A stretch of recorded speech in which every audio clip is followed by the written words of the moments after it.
Thank you very much, President Rodrigo Roa Duterte, for gracing this momentous event. We are very honored with your presence.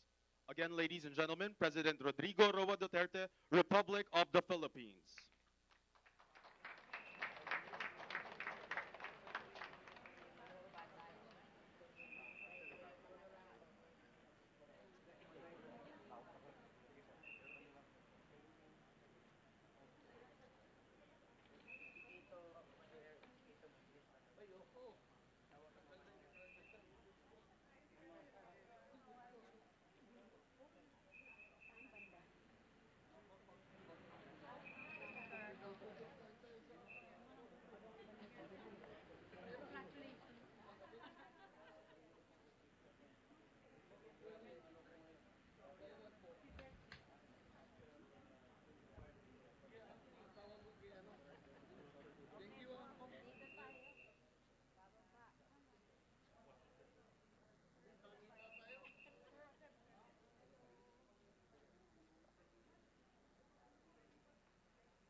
Pagbabago,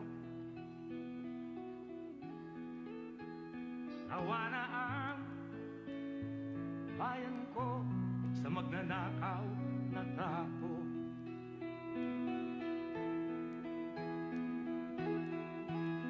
Madilim na kahapon,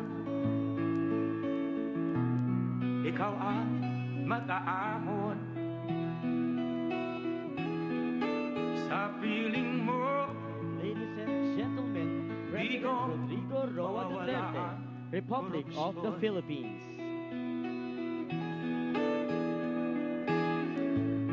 Tayo na, Pilipinas, tayo na magbago. Hawak kamay tayo para Once sa again, ladies and gentlemen, President Rodrigo Roa Duterte. Ikaw at ako, tayong lahat kay Rodrigo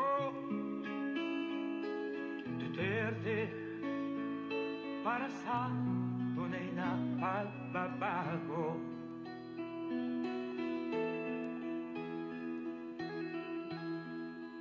You may now be seated.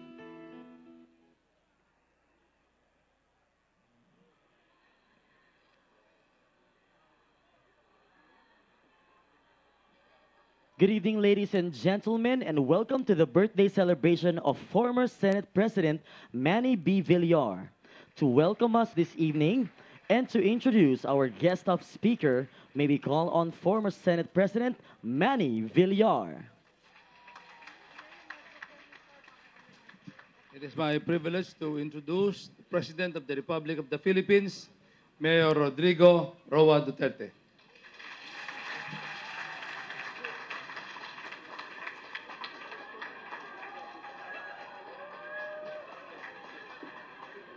Kindly sit. Thank you for your courtesy.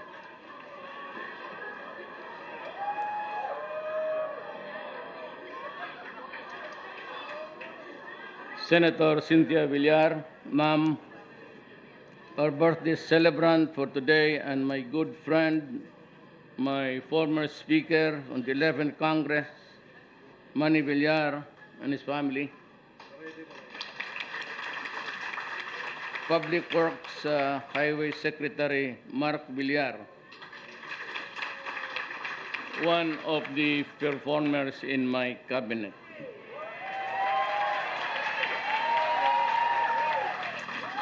And the other members of the cabinet, invited guests, mga kababayan ko. I would like to take this opportunity to first greet Senator Villar, Manny, my speaker, on his birthday. It is indeed an occasion to celebrate not only his natal day, but also his meaningful contribution to our nation's overall advancement. Senator Villar is truly an epitome of diligence and hard work.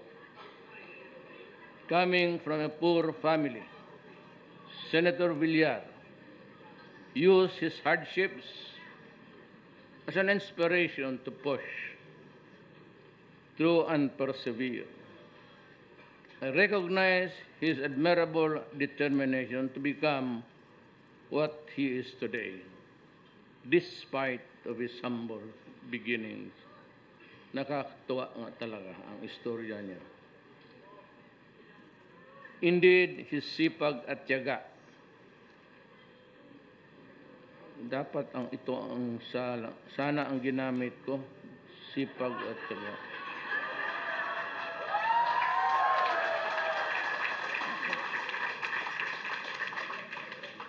Nagkamali kasi yung mga PR ko, DDS, Davao Death Squad.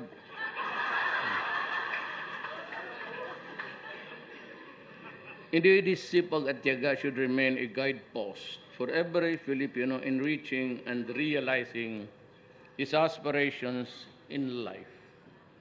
Let us emulate his traits so that we may also succeed as millionaires, like a billionaire, na succeed in his respective interests and pursuits.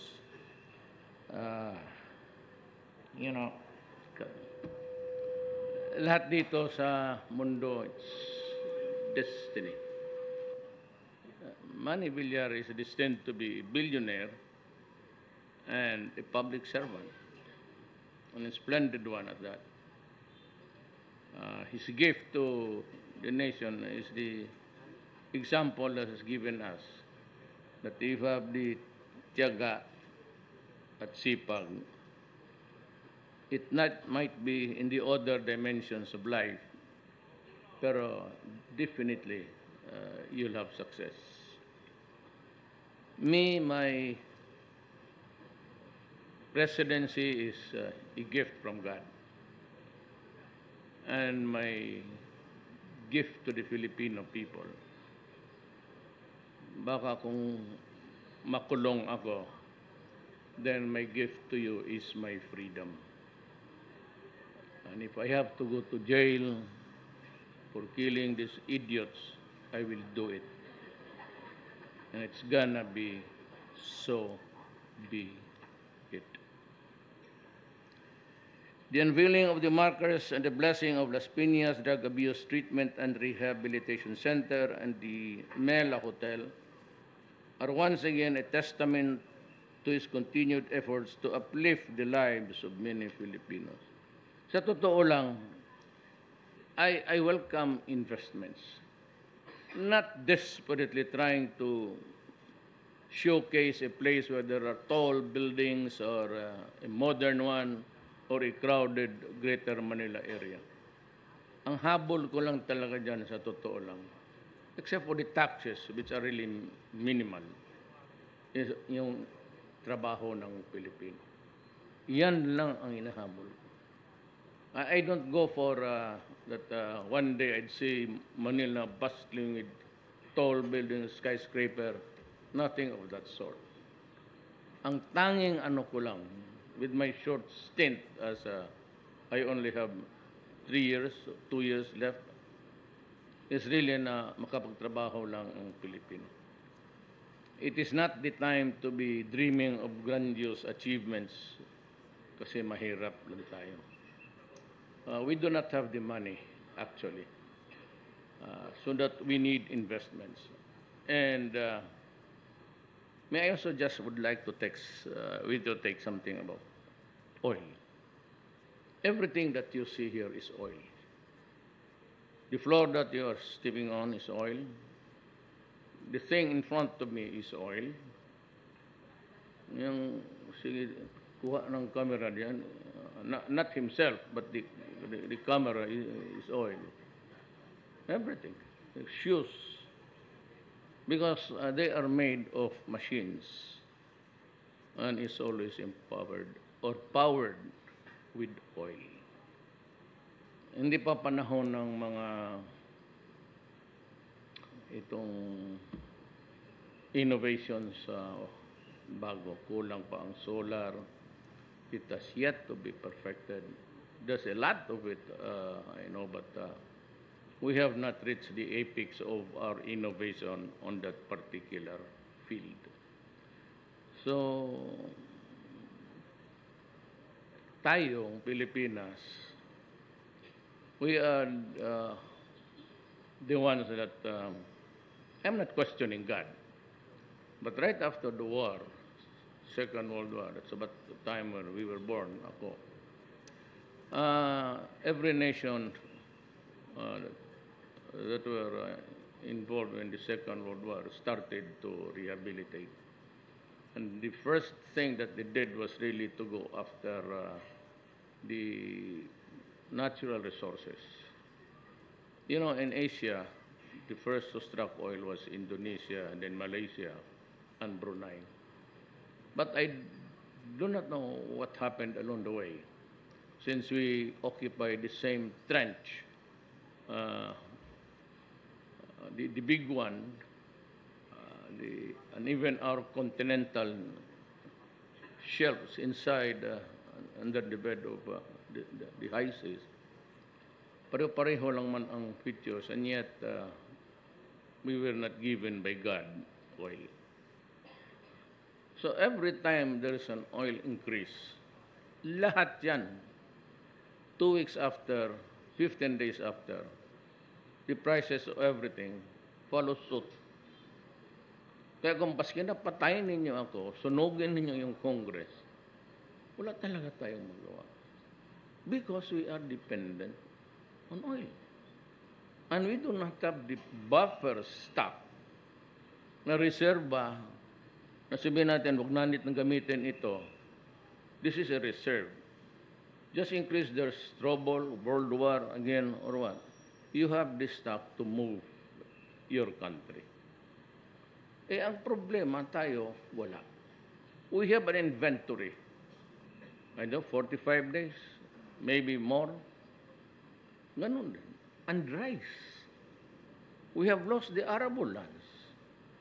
In Mindanao, the landowners there, who were the first to be given large tracts of lands during the Spanish and the American periods, sila yung binigay na. Yung homestead na yan, that's an American invention. That's the homestead of America. They patterned our distribution of lands. Kaya noon pwede kang kumuha na 7 hectares, 24 if you are a corporation. But along the way, they forgot that there was also the Adam and Eve of Mindanao. Well, the Visayans were called Sugboanon. It's not really Cebuano. The originals would say, taga saan ka? Sugbo. Then the Hiligaynons. Then you have the Maranaos. Then you have the Tausog and everything. But 80 years before the Spaniards came, in 1521 or 22, dumating si Magellan. Nagkalat ang gago dito. Hindi naman niya lupa ito, akin ito, akin ito. Kaya nagalit sila Pulapo. Was actually a Muslim. Kaya tinaga talaga siya. Ganon. Those are the nuances of colonialism. And for a part, the latest Trocos is the return of the Balangiga bell.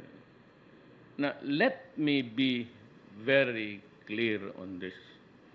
Here and now, the credit of the return of the Balangiga does not belong to any worker or officials of government. The return of the bells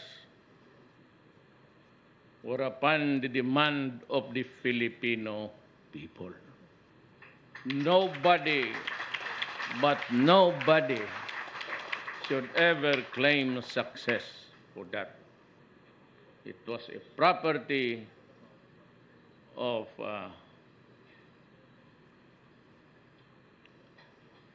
may pare dito? Wala nang pare, sir? Is there a priest there? Ihulog kita dito sa stage. Wala nang obispo ka. Well, it's a property of the Catholic faith, the Roman Catholic faith. But I'd like to order the protocol now. Ngayon lang pumasok sa isip ko. There's going to be a high mass. I will not be there. I will just float along the coastal shores of Samar. And when we are ready to take note, wala kayo nito, no? Huwag na lang muna kayo mag-usap-usap lang muna kayo dyan. It's going to be like this. The American government will give it back to me, then I will give it to the local executives, and the local executives will turn it over to its rightful owner, the people of Baliniga and yung pare doon. Kanila yon. So hanggang dito lang ako. I do not want to hear the mass. I have heard all the masses in the world.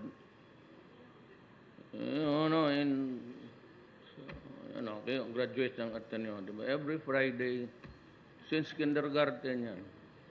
You go to confession, putang ina, baski na, high school. What are your sins, my son? Putang ina, papawi. Alam mo na kung anong ginagawa ninyo kay mga lalaki. It's not a sin. Come on, boy. Tell me about your sins. I went to the what? To the to the rooms of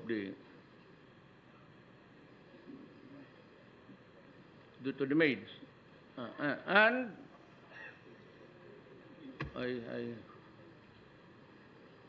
what? I lifted the blanket. Wow, that's bad. Why? Because I wanted to see what's inside it. Oh! And the idiot was fondling us. Kaya nung sira na ko. And after that, went back to your room. No. I went somewhere else. Oh, where? To the bathroom. What did you do there?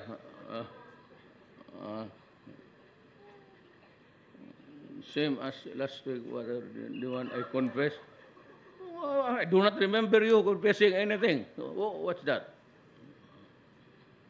Huwag na kayo magalit si Ma'am Cynthia.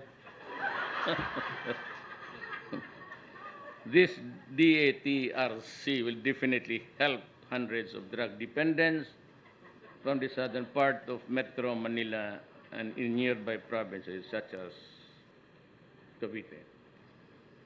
Let me repeat it again. For all, do not go into drugs. Because if you do that, I will kill you.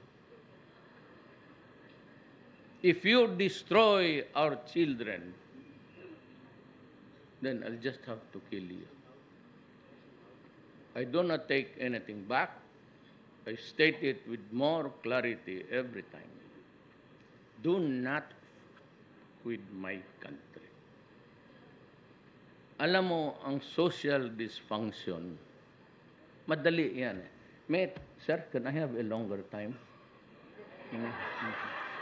Because I just want you, kasi not extrajudicial. That's bullshit. Alam mo, itong mga human rights, look at Duterte. They go everywhere. 700 para time of the woman of the century, ano. Inyo na yan. Ako simple lang ako. I'm a worker of government and I work for the people. The long and short of my oath is I have to protect the people of the Republic of the Philippines. And I have to preserve the nation. Wala na. Kaya pagka pumasok ka dyan, and even if I'm the only one trying to answer or to justify my accusations, I will do it. As I have said, even if it would cost my freedom, I will go to prison. The presidency is a gift from God. And my gift to the Filipino people would be my freedom if I have to go to jail. So, again, be it. Mas mabuti ang klaro tayo dyan. Yung pinakamalaki nyo, 20,000 deaths. But okay. It doesn't say where did it happen, what actually happened, how did it happen, when, where. Wala. Basta nakalista dyan, bulagta, extrajudicial killing. Maybe the 4,100 plus.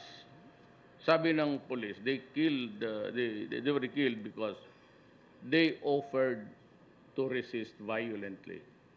Then I take full responsibility for it. Sabi ko sa police, sa military, magtrabaho lang kayo. And if it is done in accordance with the rules of law, and there is the only one.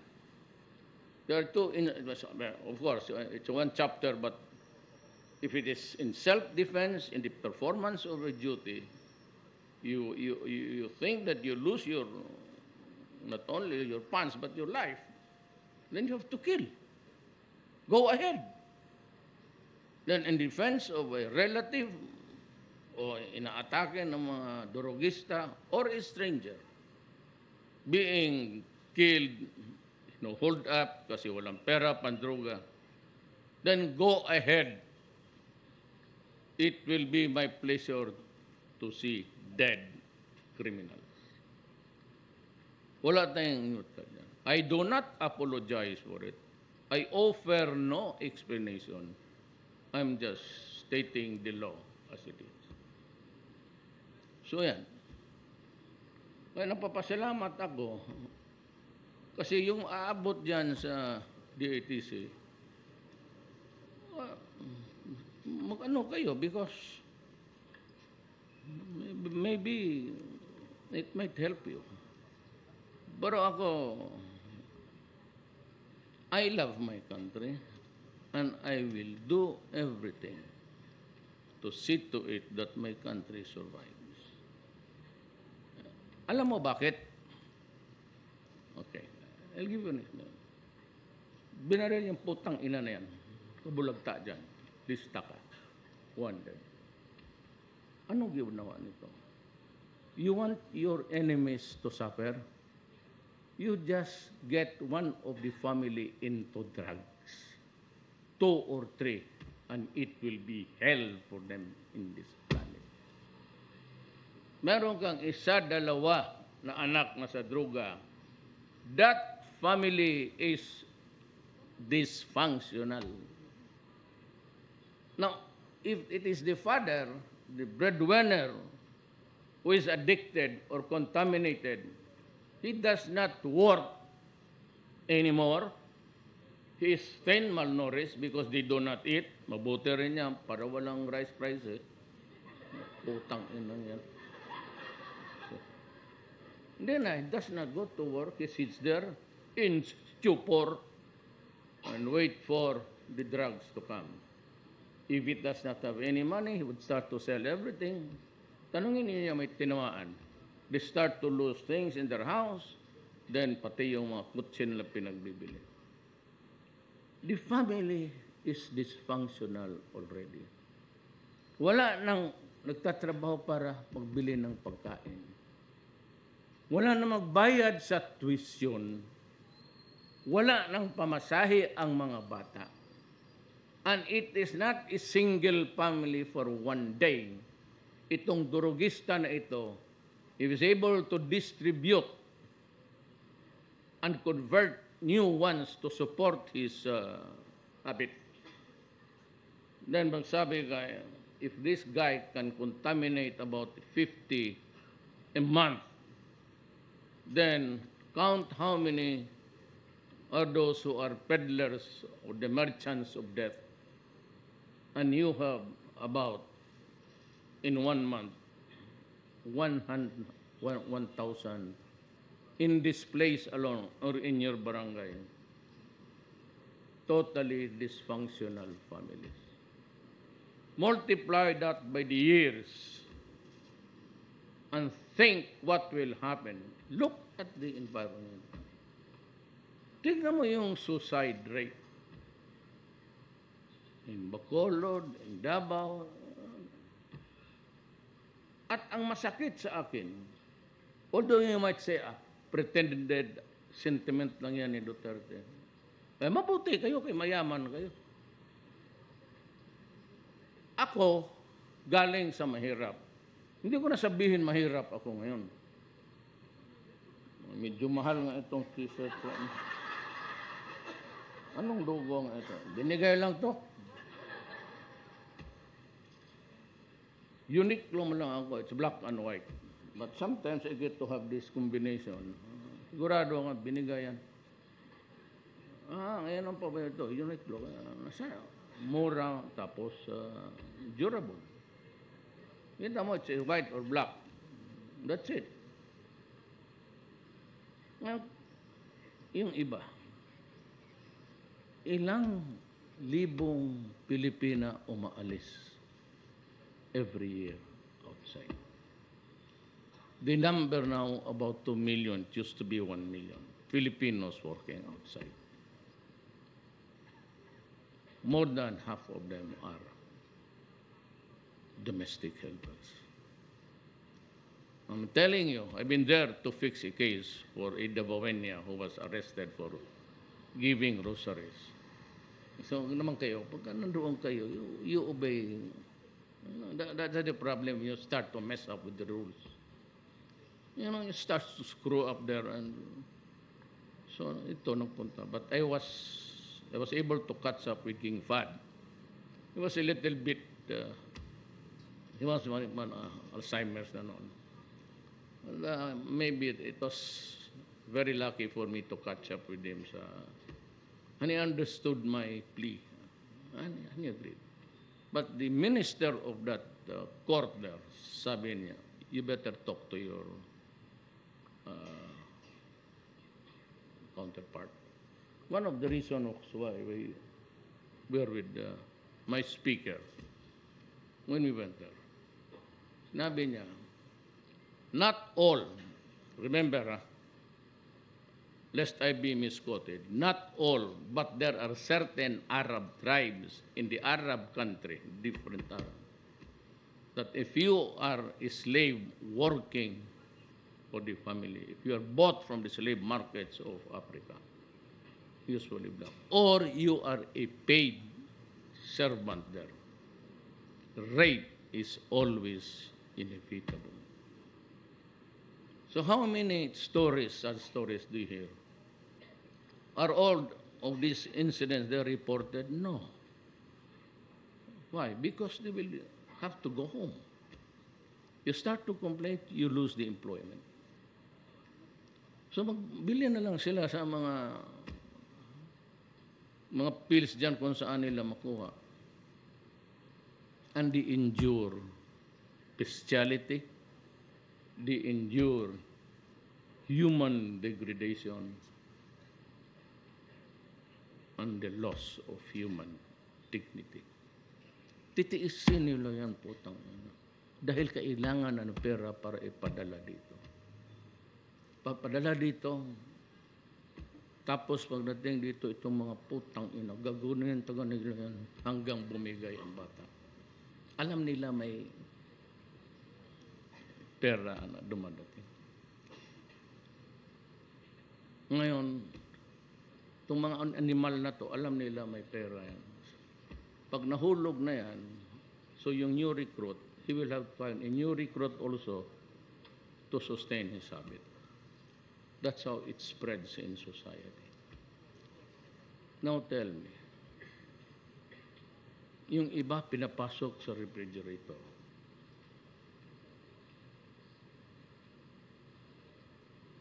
Yung iba pinapatay. How many times have you read? Tell me the truth now. Look me in the eyes. Ilang Pilipino tumatalon sa bintana? What does that indicate? It happens almost every day. Filipina jumps. What does that show? It's desperation. Baka hindi na kaya talaga ng katawan. You know, baka hindi ninyo alam, ha? Maglinis yan sa employer niya. The one who got her to work in that house.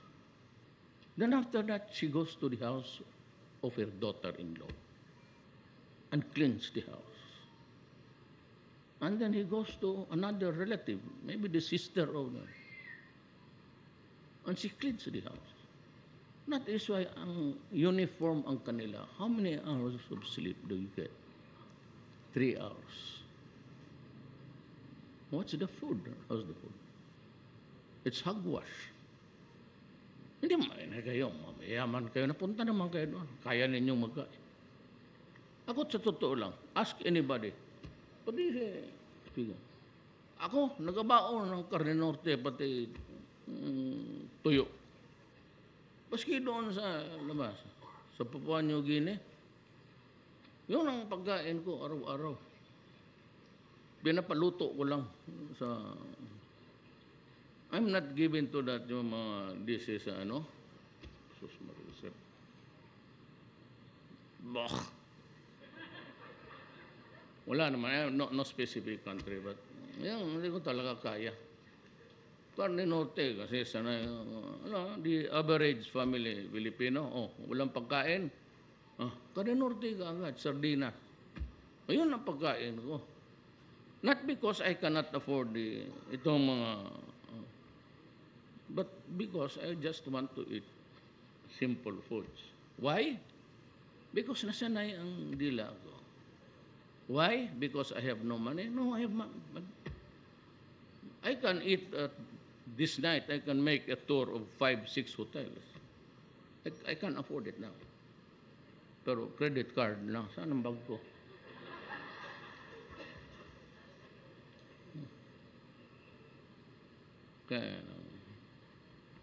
So, kayong mga durugista o may kilalang durugista o galit sa akin kasi pinatay ko yung kaibigan ninyo, anak ninyo, putang ina, sila ang sabihan mo. If you want this killing stop, if you want to live peacefully, if you are afraid of AJK, there's only one simple thing that you have to do. Just drop it, and it will end tomorrow.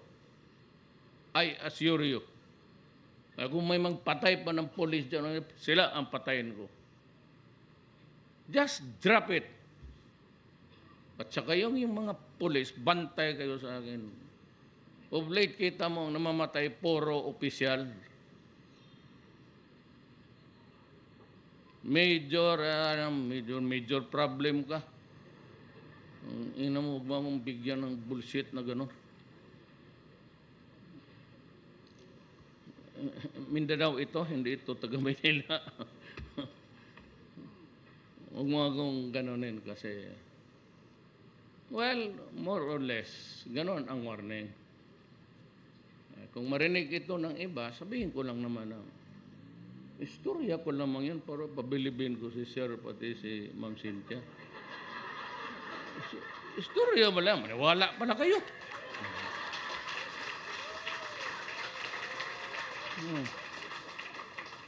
Pero ganon, you've been to Davao.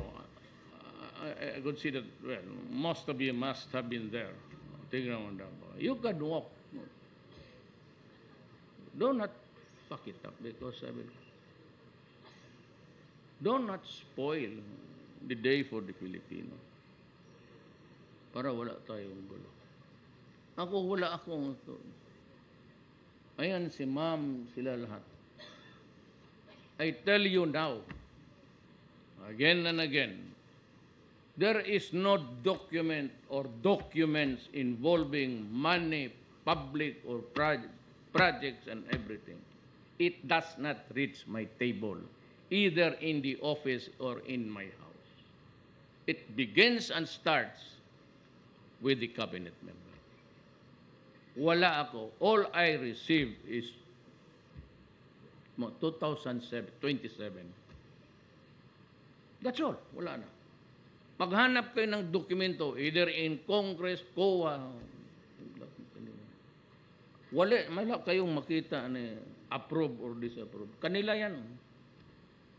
Ako, mga appointments, then policies.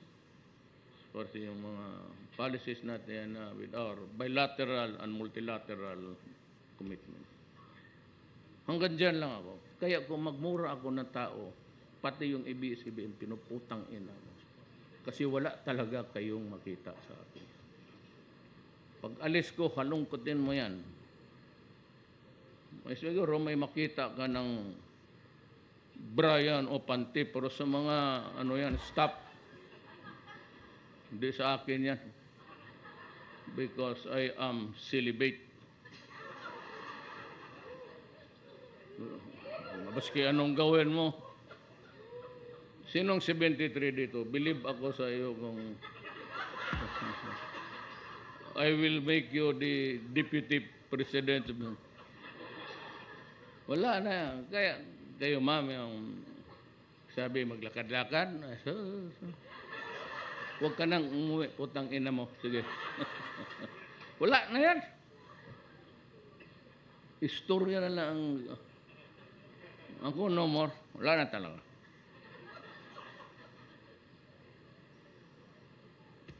Yan ang totoo. So, siningit ko yung story about trust para you will understand me. You say that I'm a killer. Yes, I am. For my country, I will kill you. For gain, personal. Too late to start it. Too late. So, yeah, I've been mayor also for the longest. 23 years ako mayor sa Davao.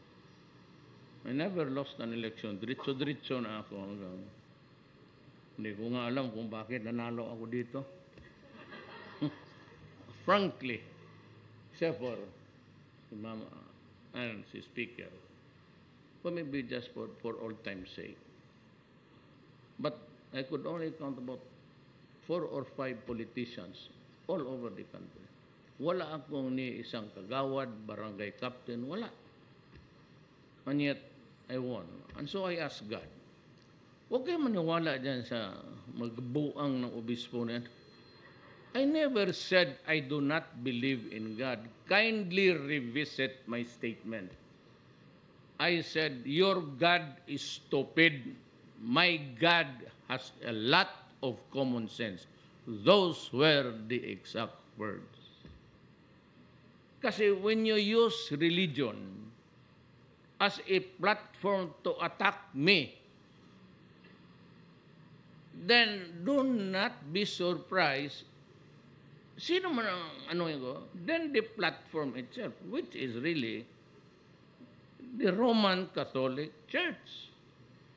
At sabi ko, patayin mo yung mga obispo na yan, kung sila mismo sa misa nila, saying a mass there, I think it was Trillanes who was there. Sabi ng pare, sana mamatay na ito si Duterte. Kung kayong mga pare, mga obispo, mga putang ina kayo, if you can say that to me, wish me to die in a mass, bakit ako hindi makasalita? Di kayo rin. Total, sino man maniwala na magpunta kayo ng langit? You're dreaming.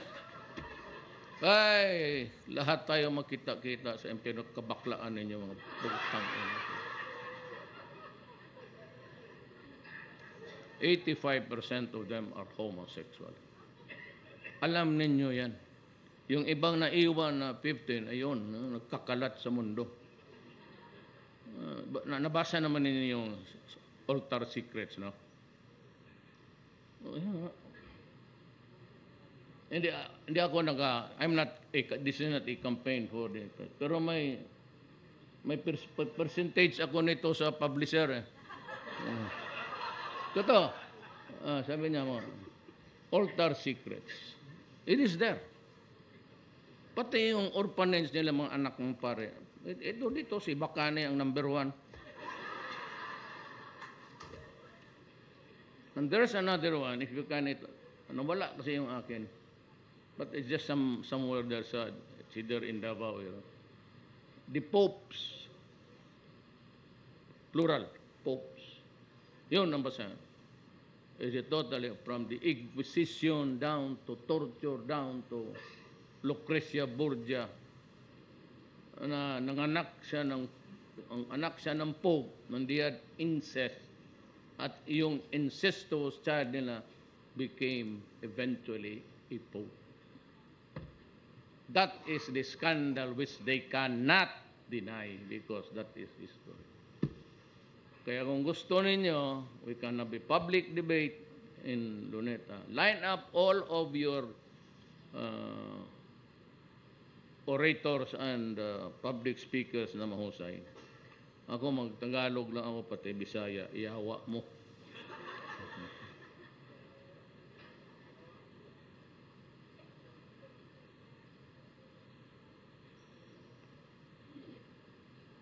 That's the problem. I can only remember one president, Ramos, who advocated family planning. Pati ako. 110 million. Sabi ko lang natin, Arab land eh. They sold it to the multinationals. But it's now the practice all over the Philippines. It's cash crop. Taniman yan, i-harvest, ipagbili. Who gets the profit? The multinational, of course. Anong umabot sa Pilipino? Di yung sweldo ng agricultural worker. Wala na tayo. At whatever is left, or residual, aside, kasi walang bagyo doon, so you can plant anything and it grows. Dito, tinatamaan ng bagyo. So, those are the dynamics that plays out in this country.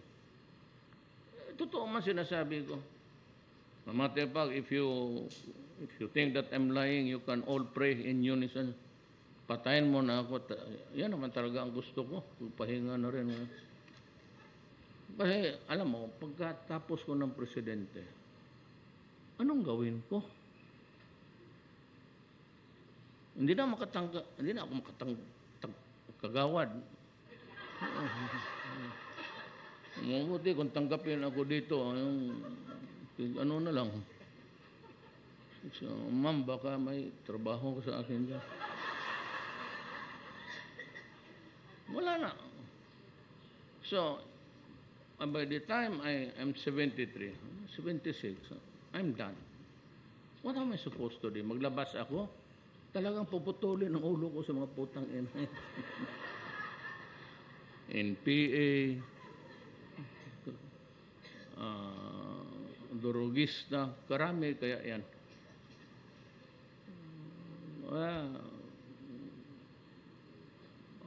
By the time gusto ko magsabi yung pare, mamatay sana. Just pray for, sabi ko, okay God, I accept that prophecy. Mamatay ako, I like it. But bigyan mo lang ako ng kunting panahon para makumpleto ko lang yung trabaho mo. Para madagdagan yung population sa impyerno kasi medyo kulang na eh. Talagang pulpog na yung iba. Wala na makuha sa satana. Ashes. Total, ang kasama ko doon, pare, hold upper, lahat obispo ng mga bakla. Sigurado yan. Kaya yung pinalitan ito, itong Pope ngayon, progressive to. Diyan ako, believe ako, saludo talaga ako dito. Pero yung nauna, why was he? But there's another scandal brewing now. Because of homosexuality. He was dancing all night in Vatican. Alam ko yan kasi ako, nung maliit pa, twice or thrice a week, nakaluhod ako dyan sa altar. Kaganon pa. Magbaba lang yan ng kunti. Kaya yung nanay ko, kung buhay pa yan naman, idemanda ko talaga sa child abuse. Ang nanay ko. Baski mahawakan. Kaya yung sobrang, magsabi, total, marami akong anak, patayin kita, leche. Pero kung isa lang, medyo, kung marami kayo,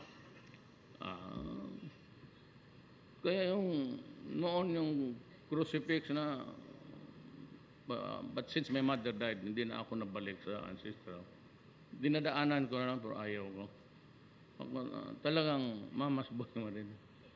Pero, minsan nakaganon na si Jesus Cristo. Minsan siguro na maawa, sabi niya, anak, narinig ko to sa anak, pareho talaga ang swerte natin.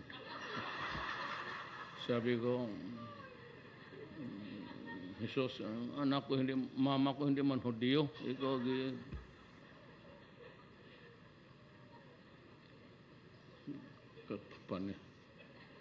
balik tayo sa, sige ko'y tawa dyan eh. I am glad to know that DOH, the DILG, the Vice Mayors League of the Philippines and the Provincial Board Members League of the Philippines will work closely together for the effective management of this facility. Hindi ako nagbibiro, sir. Kailan you study the man, yung sa harap ninyo. Tignan ninyo ngayon sa, look at, lahat sila politiko. But this is all. Tiyaw ko sino pinaka-mabait. Sino hindi magnanakaw. At sino yung pag wala na ako. Sino sa kanila magsabi in public, putang ina, patayin mo yan. Sige daw. Ayan. All prim and proper yan eh. Pakunwari. Kasi kung takot ka mamatay o takot kang pumatay, huwag ka magpresidente.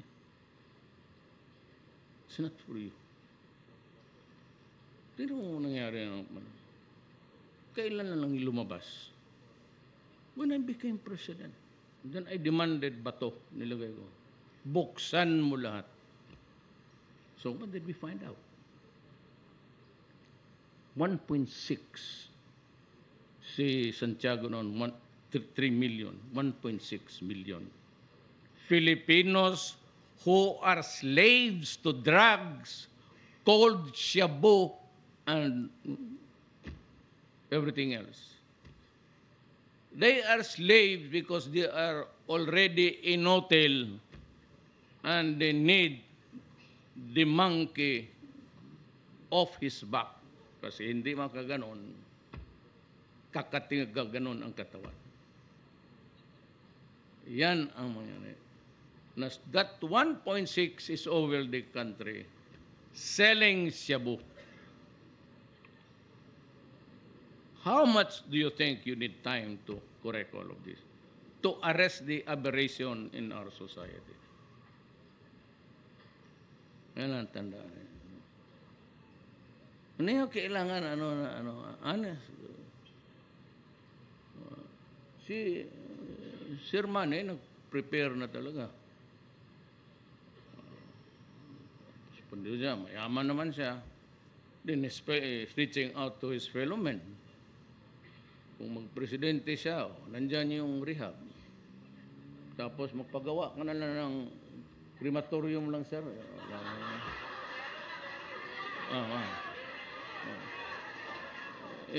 Improve mo lang. Magsugba ka lang 10 araw-araw, maubos ang...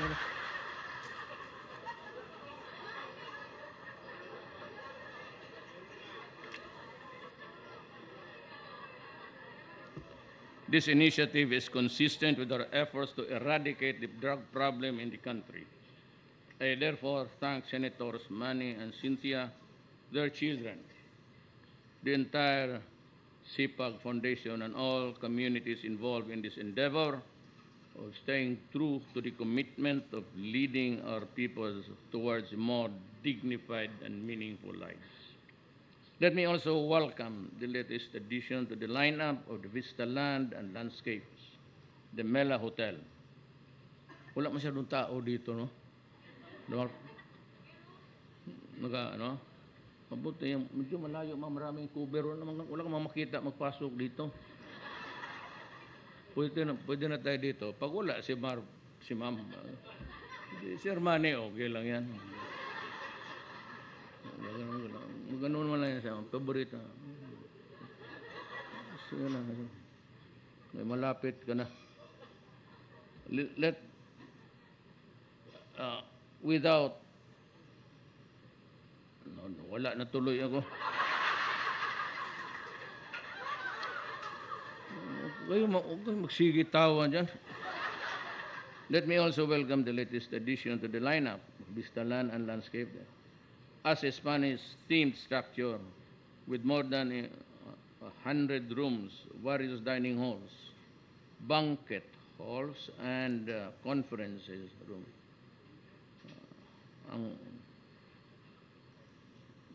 Pwede magtingin sa kwarto, sir? Ano ka? Ama na yan, ha? Wala dito yung... Sino mo daw girlfriend ko, be? O, sino? Sino? Ay, yung asawa ko yun, girlfriend. Bigyan ko kayo ng hint. Nandito siya nakatira. Maganda siya. Medyo... Sino?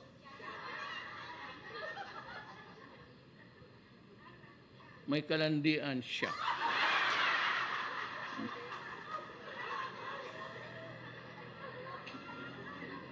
Hindi naman siya mataas. Hindi naman siya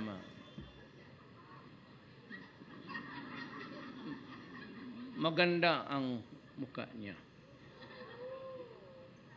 Pero ang tarantada silosa. Marami naman siya noon. Bakit ako ang ginagantihan?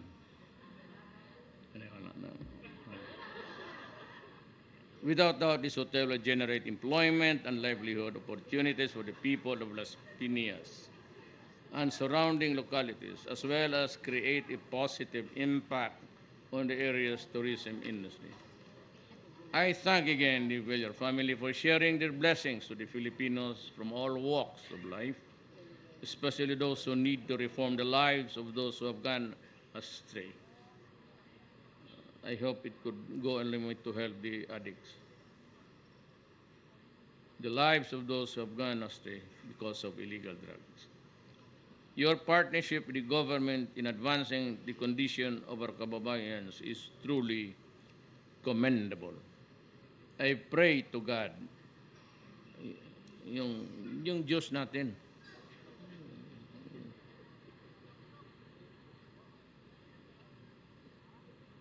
Hindi ko maintindihan. Gano'n ang chalice o gold. Yung ostia minsan, kuripot, ang mga bahaw na. May amoy man itong putang.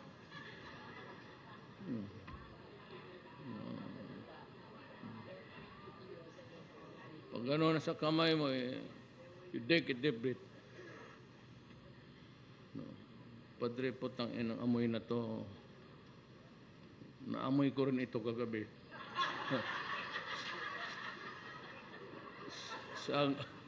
Saang bar ka ba kagabi? Nalimutan mo maligo ang animal. I pray that your endeavors and advocates will continue to serve the needs of the Filipino people. To Senator Manny Villar, may you have more years to come, and I hope that you will continue to inspire and help more Filipinos who also want to uplift their conditions and enjoy more comfortable and progressive lives.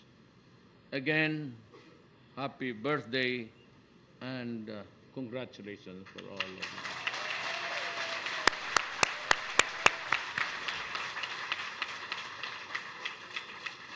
you. I think it's shown in Alimar. Online mayroon to.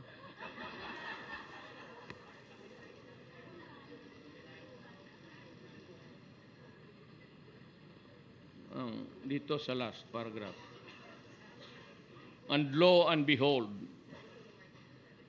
President, the late Rodrigo Duterte, President, was all along right in his attacks against the church because they were valid and the truth. We stick with the truth. Thank you.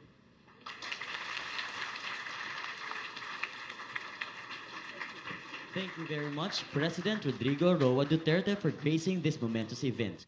We are very honored with your presence. Again, ladies and gentlemen, President Rodrigo Roa Duterte.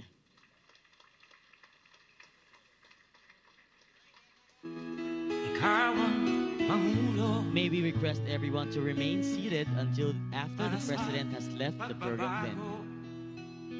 Thank you very much. Sawa na ang bayan ko sa magnanakaw na tao.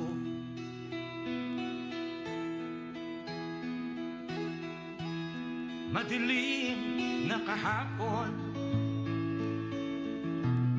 ikaw ang